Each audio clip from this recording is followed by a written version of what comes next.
नमस्कार. डॉक्टर निर्मल कुमार फडकुले लिखित संत सहवास हे पुस्तक आपण वाचत आहोत. आज आपण पुढच्या लेखाला सुरुवात करतो आहोत. ईश्वराला कर्मफुले व्हावीत. सुमारे 90 वर्षाचा एक म्हातारा माणूस आपल्या शेतात कष्ट करत होता. त्याचं सारं शरीर सुरकुतलेलं होतं. पण या जराजीर्ण अवस्थेतही तो फळझाडांची रोपं लावत होता. काही आंब्याची रोपं होती, काही बदामाची होती. तो आपलं काम मनापासून करत होता. लावलेल्या रोपांना कशाचाही धक्का लागू नये, त्याचं संरक्षण व्हावं म्हणून भोवती छोटी कुंपणं उभी करत होता. दूरवरच्या झाडाच्या सावलीत उभ्या असलेल्या एका तरुण धनिकाने ते पाहिलं. म्हाताऱ्याच्या या व्यर्थ खटाटोपाचं त्याला आश्चर्य वाटलं. जवळ येऊन तो म्हणाला, आजोबा, तुम्ही लावलेल्या झाडांची फळं तुम्ही खाऊ शकाल का? आणखी किती वर्ष जगाल तुम्ही? म्हाताऱ्याने हसून आकाशाकडे बोट दाखवलं आणि म्हटलं, त्याची इच्छा, पण आता फार थकलो आहे. 1-2 वर्षात काय होईल ते सांगता येत नाही. तो धनिक मोठ्याने हसला आणि त्याने विचारलं, ज्या झाडांची फळं आपण खाऊ शकणार नाही ती झाडं लावण्याचे परिश्रम निरर्थक नव्हेत का? तुम्ही लोक पुढचा विचार न करता कष्ट करता. म्हातारा म्हणाला, पुढचा विचार करूनच ही झाडं लावली आहेत. ज्यांची फळं मी खाल्ली ती झाडं माझ्या वाडवडिलांनी माझ्यासाठी लावली होती. आता माझ्या पुढच्या पिढ्यांसाठी कष्ट करणं हा माझा धर्मच आहे. जेवढं आपल्याला खाता येईल तेवढंच पेरणं हा धर्म नाही. सर्वांसाठी आणि मुलाबाळांसाठी पेरणी केली पाहिजे. अगदी साध्या सरळ शब्दातून त्या म्हाताऱ्या शेतकऱ्यांनी धर्माचं रहस्य सांगितलं, जे एखाद्या पांडित्य प्रचूर व्याख्यानातूनही स्पष्ट होणार नाही असं धर्मतत्व त्या अशिक्षित शेतकऱ्यांनी सहजपणे आपल्या अनुभवातून व्यक्त केलं. तो धर्म जगत होता, अनुभवत होता. त्याच्या हिशेबी धर्म हा चिकित्सेचा विषय नव्हता. तो आपलं कर्तव्यकर्म निरीच्छ वृत्तीनं करत होता. मृत्यूची चाहूल लागली तरीही स्वकर्मापासून तो परावृत्त झाला नव्हता. ज्ञानेश्वरांनी म्हटलं आहे, म्हणवने निजवृत्ती हेन सांडावी, इंद्रिये बरळो नेदावी, ऐसे प्रजा जे सिकवी चतुराननु, जैसे जळचरा जळसांड आणि तत्क्षणी मरण घडे, हा स्वधर्मही तेणे पाडे विसंभो न ये. म्हणवनी तुम्ही समजती, आपुलाला कर्मी उचिती, निरता होवावे हे पुढती म्हणीपत असे. जोपर्यंत जीवनात प्राणशक्ती आहे तोपर्यंत स्वतःसाठी आणि दुसऱ्यासाठी निष्ठापूर्वक जगून आपलं कर्माचरण करत राहावं. हाच वस्तुतः कर्मयोगाचा अर्थ आहे. तो म्हातारा केवळ स्वार्थी असता तर फळझाडांची लावणी करण्याचा विचारही त्याच्या मनात उद्भवला नसता. म्हातारपणी केवळ आराम करावा असं त्याला वाटलं असतं तर ते समर्थनीय होतं, पण त्याची प्रकृतीच कर्मयोगाची होती. तो फळझाडाची अपेक्षा करतच नव्हता, पण आपल्या कष्टाची फळं इतरांना मिळावीत हा सात्विक भाव त्याच्या ठायी असल्यामुळे तो आपल्या कर्मात आनंद मानत होता. आपल्या कर्मकुसुमांनी परमेश्वराची आराधना करत होता. तो ज्ञानी नव्हता.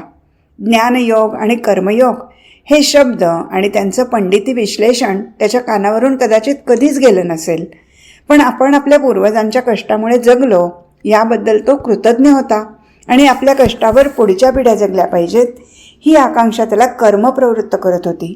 त्याचा विठ्ठल शेतीतच होता. ते शेत हेच त्याचं वैकुंठ होतं.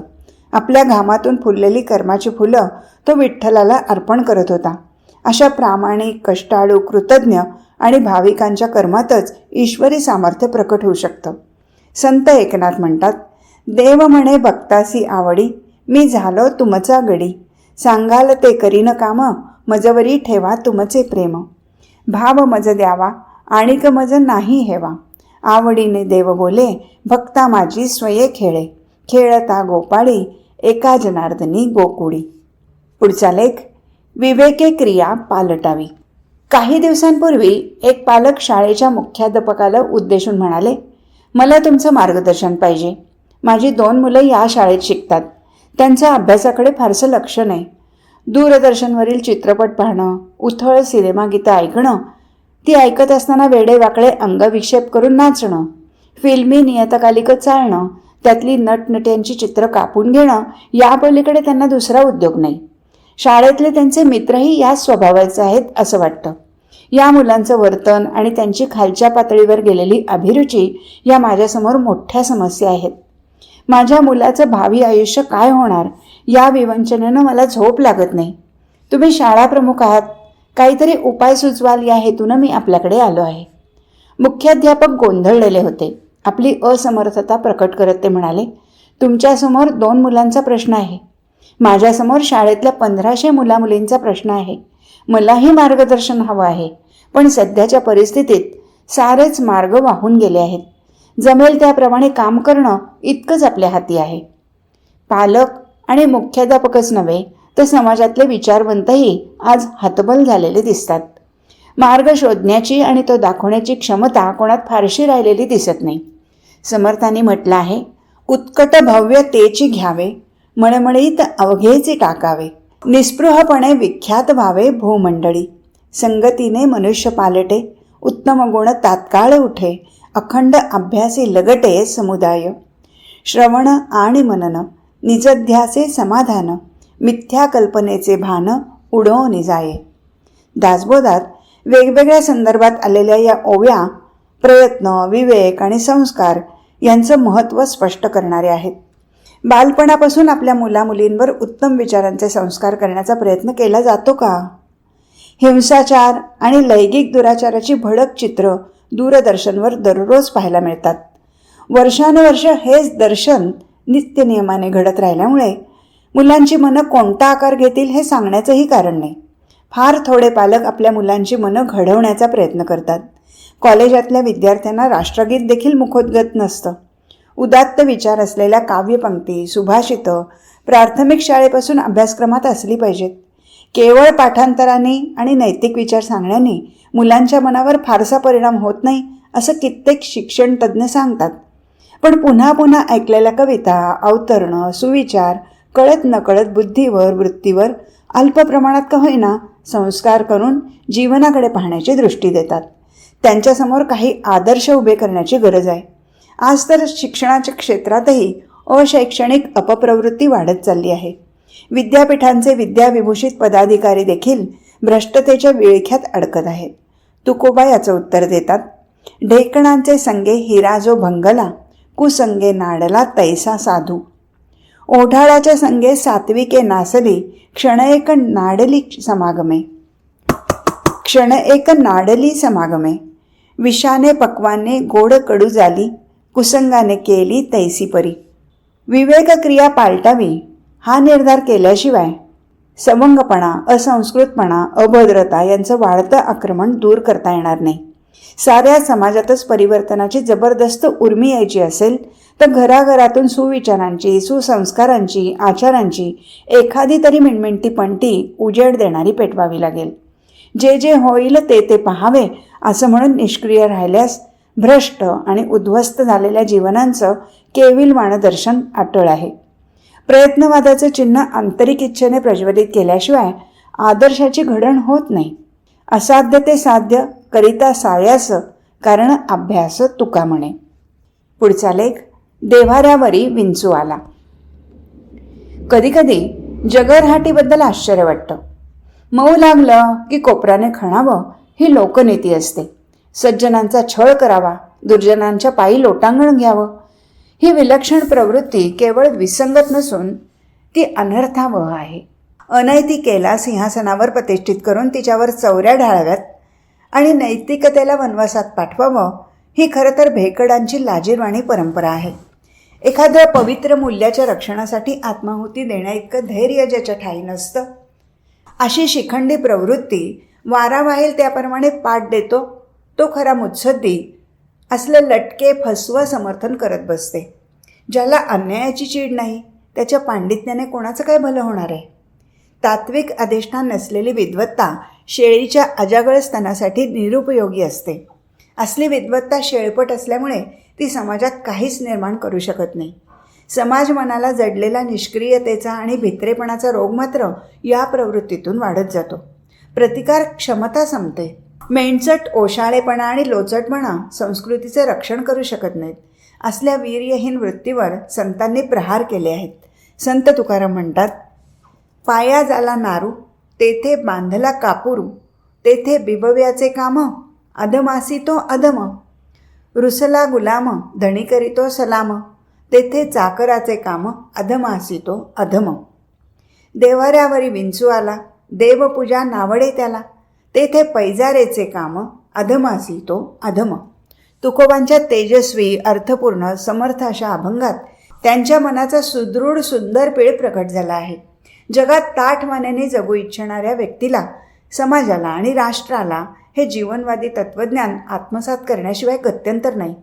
भेकडांची बुळबुळीत तत्त्वज्ञानं जगात यशस्वी होत नाहीत. वीराला क्षमा आणि अहिंसा साजून दिसते. दुबळ्याच्या तोंडी अहिंसेचे उदात्त शब्द हास्यास्पद ठरतात.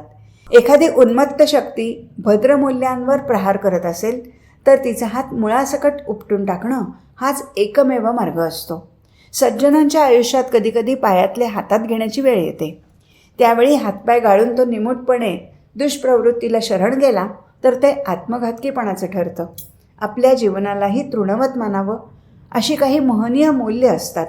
त्यांच्या संरक्षणासाठी मारावं किंवा मरावं याच जीवनाचं सामर्थ्य आहे आणि मरणाचं सौंदर्य आहे. देवाऱ्यावर येणाऱ्या विंचवाला फक्त पैजाऱ्याचीच भाषा कळू शकते. हे वृश्चिकेश्वरा, आपण येऊन कृपा करून दूर जाल तर मी आपला ऋणी होईल अशी त्याची प्रार्थना करायची नसते. कुठे प्रार्थना करावी आणि कुठे पायातलं हाती घ्यावं याचं तारतम्य ठेवल्याशिवाय सत्प्रवृत्ती जिवंत राहणं शक्य नाही. एकदा स्वामी विवेकानंद बोटीने प्रवास करत होते. स्वामीजींच्या अंगावरील भगवी वस्त्र पाहून कोणी परदेशस्थ त्यांची टवाळी करू लागला. साधू संत, संस्कृती, धर्ममूल्य यांना अद्वा शिव्या देऊ लागल्या. प्रथम स्वामीजींनी त्या नरकीटकाकडे दुर्लक्ष केलं, पण त्यामुळे शेफारून तो निंदानालस्ती करू लागला. विवेकानंदांनी आपल्या बळकट पंजाने त्याचा दंड धरला आणि जरबेच्या स्वरात ते त्याला म्हणाले, खबरदार, माझ्या देशाला, माझ्या देशाच्या संस्कृतीला, माझ्या देशवासियांना शिव्या देणं ताबडतोब बंद कर, नाहीतर तुला उचलून समुद्रात फेकून देईन. ही भाषा मात्र त्या निंदकाला ताबडतोब समजली. भले तरी देऊ कासेची लंगोटी हे ठीकच आहे, पण दुष्टपणाने कोणी आपली लंगोटी ओढण्याचा प्रयत्न केला तर अधमासी तो अधम या संतवचनाचं पालन करावं. पुढचा लेख, जीवनाचं गाणं सुरेल असावं. व्यासाने असे उद्गार काढले आहेत की मी बाहू उभारून कंठरावाने साऱ्या जगाला सांगत आहे की अर्थ आणि काम या पुरुषार्थांच्या मुळाशी धर्मच असला पाहिजे. धर्मासाठीच अर्थ आणि काम असतात. धर्म हा सर्वप्रथम सर्वाधिक मौलिक असा पुरुषार्थ आहे. या धर्माची आपण का उपासना करत नाही? माझं कोणी ऐकूनही घेत नाही. महर्षी व्यासांचं हे आक्रंदन लोकप्रवृत्तीवर विदारक प्रकाश टाकणारं आहे. लोक क्षुल्लक मोहाच्या पाठीमागे धावत जातात. श्रेय कोणतं आणि प्रेय कोणतं याची त्यांना कल्पनाही येत नाही. आयुष्यात आपल्याला नेमकं काय मिळवायचं आहे याचंही त्यांना भान राहत नाही. मदाने उन्मत्त झालेल्या, भलत्याच वाटेने चौखूर उधळलेल्या पशुवृत्तीच्या माणसांना माणसात आणण्यासाठी व्यासांची तळमळ होती, पण त्यांना प्रतिसाद मिळत नव्हता. विषण्ण होऊन त्यांनी जगाच्या आत्मनाशक प्रवृत्तीबद्दल दुःखाचे उद्गार काढले आहेत. यापेक्षा अधिक काही करणं शक्य नसतं. संत तुकारामांसारखा मार्गदर्शक या प्रवृत्तीवर आपल्या शब्दाचे आसूड मारून तिला जाग आणण्याचा प्रयत्न करतो. पण अर्थकामाच्या गळ्यापर्यंत बुडलेली माणसं स्वखुशीने तिथेच राहणं पसंत करतात. त्यांना वर काढण्यासाठी मदतीचा हात पुढे करणाऱ्या संतांचा हात चिडकारून वासनेच्या उथळडोहातच डुंबण्यात धन्यता मानतात. अखेर तुकोबा वैतागून म्हणतात, तुका म्हणे ऐशा नरा, मोजूने माराव्या पैजारा. संत मागे पाणी, नेदी एक चूळ, दासीस अंघोळ ठेवी पाणी. संतासी देखोनी होय पाठमोरा, दासीची या पोरा चुंबने देतो. तुका म्हणे त्याच्या तोंडावरी थुंका, जातो यमलोका भोगावया. वासना विकाराच्या जाळ्यात गुंतून पडलेला माणूस उच्च मूल्यांची विटंबना करून क्षुद्र गोष्टी जीवाभावाने हृदयाशी कवटाळतो याचं दुःख तुकोबांना झालं आहे. ज्वर आलेल्या माणसाला रुचकर पदार्थही बेचव वाटतात, कारण त्याची रुची संवेदना बधीर झालेली असते. एखाद्या जन्मांधापुढे सुंदर कलात्मक चित्र ठेवावीत किंवा कर्णबधिराच्या पुढ्यात गंधर्वाचं गायन व्हावं, तसा हा प्रकार आहे. हे अंधपण आणि बधिरपण दूर करण्यासाठीच संतांची जन्मभर धडपड चालू असते. हे सुसंगीताचे, सुंदरतेचे, सुसंस्काराचे भोगते असतात. विसंगती आणि कुरूपता यांनी भरलेल्या जगात स्थित्यंतर घडवून आणण्याची त्यांची महत्त्वाकांक्षा असते. कल्याणकारक धर्माच्या पायावर मानवी जीवनाची भव्य इमारत उभी करण्याचा एकच ध्यास त्यांच्या रक्तातून लहरत असतो. कधी कधी ते हताशही होतात. पण पुन्हा आशावादाचं जयगीत गात गात त्यांचा प्रयत्न सुरू होतो. संभवामी युगे युगे या उक्तीप्रमाणे प्रत्येक शतकात नवनवीन संत उदयाला येतात आणि आपल्या हृदयस्थ ज्योतीचे प्रकाश किरण जगाला देत राहतात. तुकोबा आंतरिक कळवळ्याने म्हणतात, आता तरी पुढे हाची उपदेश, नका करू नाश आयुष्याचा, सकळांच्या पाया माझे दंडवत, आपुलाले चित्त शुद्ध करा, हित ते करावे देवाचे चिंतन, करुरिया मन एकविध, तुका म्हणे लाभ होय तो व्यापार, करा काम फार शिकवावे. अर्थ आणि काम जीवनाला लालित्य देतात. या पुरुषार्थांच्या संगतीने जीवनाचं संगीत रंगायला लागतं. पण संगीताच्या सुरात उत्कटता आणि सच्चेपणा आणून आयुष्याची मैफल खऱ्या अर्थाने बहारीची करण्यासाठी धर्म या पुरुषार्थाच्या अध्यक्षतेखाली ती सुरू झाली पाहिजे. अर्थ आणि कामाला संतांचा विरोध नाही. धर्माला पायदळी तुडवून अर्थ आणि काम सैराटपणे गाऊ लागले तर आयुष्याचं गाणं बेसूर आणि भेसूर होणं अपरिहार्य आहे. हे भरकटलेलं गाणं प्रत्यक्ष नादब्रह्मालाही सुधारता येणार नाही. तुका म्हणे स्वभाव कर्म, काही केल्या न सुटे धर्म. पुढचा लेख, संपत्तीचा वास्तविक अर्थ. मनुष्याच्या जीवनात संपत्तीला विशेष स्वरूपाचं महत्त्व आहे हे नाकारण्यात अर्थ नाही. संपत्ती हे सर्वस्व नसेल, पण तिच्या अभावी दारिद्र्य आणि लाचारी पत्करावी लागते. दारिद्र्य आणि मरण यापैकी तुम्ही काय स्वीकाराल असा प्रश्न केला तर सुज्ञ मनुष्य मरणाचा स्वीकार करीन असंच उत्तर देईल. जो संपत्तिमान असतो त्याच्याकडे अनेक मान सन्मान चालत येतात. प्रतिष्ठेचं एक वलय त्याच्या भोवती उभं राहतं. जीवनातही अनेक भौतिक सुखं धनाच्या बळावर मिळवता येतात. त्यामुळेच सर्वात अधिक मधुर संगीत आपल्या हातातल्या रुपयाच्या नाण्याचं असतं असं म्हटलं जातं. आर्थिक अनुकूलता नसेल तर बुद्धिमत्तेचा आणि कर्तृत्वाचा कोंडमारा होतो. महाभारतात अर्थप्राप्तीसाठी मनुष्याने परिश्रम केले पाहिजेत असं सांगून अर्थाची महती गायलेली आहे. आजच्या जगातही अर्थ हा जीवनाचा मध्यबिंदू आहे असं दिसतं. भर्तृहरीने नीतिशतकात म्हटलं आहे, यस्यास्ति वित्तम स नरः कुलीनः, स पंडित स श्रुतवान गुणज्ञः, स एव वक्ता सच दर्शनीयः, सर्वे गुणाः कांचनमाश्रयन्ति. पैसा असला की मनुष्य कुलीन ठरतो, विद्वान आणि गुणवान समजला जातो. तोच उत्तम वक्ता आणि देखणाही मानला जातो. सारे गुण अखेर सोन्याला येऊन चिकटतात. या श्लोकात काहीसा उपहासाचा सूर आहे, पण तो मान्य करूनही संपत्तीची प्रशस्ती भर्तृहरीने यथार्थपणे केली आहे. संत महंतांनी मात्र संपत्तीची, भौतिक ऐश्वर्याची, द्रव्य लालसेची अनेक ठिकाणी निंदा करून संपत्तीच्या मोहापासून मनुष्याने अलिप्त राहिलं पाहिजे असं स्पष्ट प्रतिपादन केलं आहे. खरं तर सामाजिक आणि राष्ट्रीय अभ्युदयासाठी लक्ष्मीची उपासना आवश्यकच आहे. मानवी जीविताला आधार देणारी ही शक्ती उपेक्षून चालणार नाही. मग संतांनी धनाची आणि तनाची अवहेलना करणारे उद्गार का काढावेत? त्यांनी तर शरीर संपत्तीची सुद्धा उपेक्षा करावी असंच म्हटलं आहे. देह हे चिरंतन सत्य नसून देहात वास्तव्य करणारा आत्मा हेच परमसत्य आहे याची जाणीव ठेवावी असा त्यांचा दृष्टिकोन आहे. 4 पुरुषार्थांपैकी अर्थ हा दुसऱ्या क्रमांकाचा पुरुषार्थ आजच्या जगात पहिल्या क्रमांकावर अधिष्ठित झाला असल्यामुळे माणसाचं अधःपतन अटळपणे होत आहे.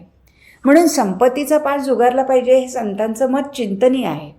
माणूस आपल्या शरीर सौंदर्याचा आणि श्रीमंतीचा इतका उत्कट पूजक असतो की जीवनाची यापेक्षा अधिक महत्त्वाची सत्य तो दुर्लक्षित करतो.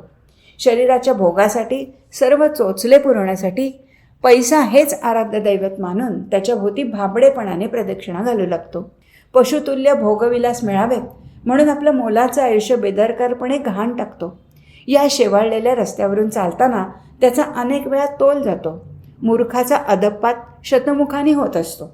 आपली इंद्रिय, आपला आत्मा, चरितार्थासाठी लागणारं धन यांचा विनियोग करण्याचं तारतम्य, या सर्व गोष्टींचा यथोचित समन्वय ज्याला साधता येत नाही त्याचं सारं जीवन संतांच्या दृष्टीने दरिद्री असतं. सात्विक गुणांची संपत्ती नसेल तर असल्या कंगाल आणि करंट्या आयुष्याची कोणाही विचारवंताला कणव आल्याशिवाय राहणार नाही. संपत्तीच्या शिखरावर आरूढ झालेल्या आणि शरीराच्या कोड कौतुकात कृतज्ञता मानणाऱ्या भोगवादी देशाची आज काय स्थिती आहे? साधन संपत्तीची विपुलता असूनही मनःशांतीसाठी तेथील माणसं तळमळत आहेत. संत कबीरांचा हा दोहा जितका अस्वस्थ करतो तितकाच अंतर्मुखही करू शकतो. इस तन धन की कौन बड़ाई, देखत नयनों में मट्टी मिलाई। अपने खातर महल बनाया, आप ही जाकर जंगल सोया। हाड़ जले जैसी लकड़ी की मोली, बाल जले जैसी घास की पोली। कहत कबीरा सुन मेरे गुनिया, आप मुवे पीछे डूब गई दुनिया. पुढचा लेख संजय आणि धृतराष्ट्र. महर्षी व्यासांचं महाभारत म्हणजे चित्रविचित्र मानवी प्रवृत्तींचे चमत्कृतीपूर्ण संमेलन आहे. नाना तऱ्हांची माणसं, त्यांच्या इच्छा, वासना, कल्पना यांचं ते एक वास्तव रमणीय असं अपूर्व भांडार आहे. महामानवापासून क्षुद्र नरकीटकापर्यंत, एकनिष्ठ पतिव्रतेपासून स्वैरिणीपर्यंत आणि पराक्रमी सम्राटापासून दुबळ्या षंडांपर्यंत सर्व रंगाच्या मनुष्याचं इतकं मनोहर, इतकं अद्भुत आणि दर्शनीय संमेलन जगातल्या वाङ्मयात दुसरं दाखवता येणार नाही. व्यासांची प्रतिभा हा म्हणूनच एक चमत्कार मानला जातो. ज्ञानेश्वरांनी महाभारताचा गौरव करताना शब्द आणि कल्पना यांची सुगंधी फुलं अक्षरशः उधळली आहेत. ते म्हणतात, महाभारत हे विवेक वृक्षाचे अभिनव उद्यानच आहे. नवरसांनी भरलेला हा परिपूर्ण महासागर असून या रत्नाकरात सिद्धांतरूपी रत्न सापडतात. सर्व प्रकारच्या ज्ञानाचं हे मूलपीठ आहे. सर्व धर्मांचं माहेरघर आहे. सज्जनांचं अंतःकरण आहे. सरस्वतीच्या सौंदर्याचं रत्नभांडार आहे. महाभारतासारखा विषय आणि ज्ञानेश्वरांसारख्या प्रतिभा प्रभूची कल्पकता, वर्णनात काय उणं पडणार? पण या वर्णनात अतिशयोक्ती नाही. उदाहरणार्थ, व्यासांनी रंगवलेला धृतराष्ट्र पाहावा. दृष्टी नसलेला हा स्वार्थदृष्टी खलपुरुष कुरुक्षेत्रावरील घटना संजयाच्या तोंडून ऐकत आहे. श्रीकृष्णाची बोधवाणी संजयाने त्याला ऐकवली. ती सांगत असताना स्वतः संजय गहिवरला, रोमांचित झाला. त्याच्या डोळ्यातून आनंदाश्रू वाहू लागले. तो अपाद मस्तक हेलावून गेला. पण धृतराष्ट्राच्या मुद्रेवरची रेषसुद्धा आणली नाही. एखाद्या ठोकळ्यासारखा तो स्तब्ध होता. या गोष्टींचं ज्ञानेश्वरांनी केलेलं वर्णन गमतीदार आहे. ऐसेनी सावळेनी परब्रह्मे, तेणे भक्त कामकल्पद्रुमे, बोलिले आत्मारामे संजयो म्हणे.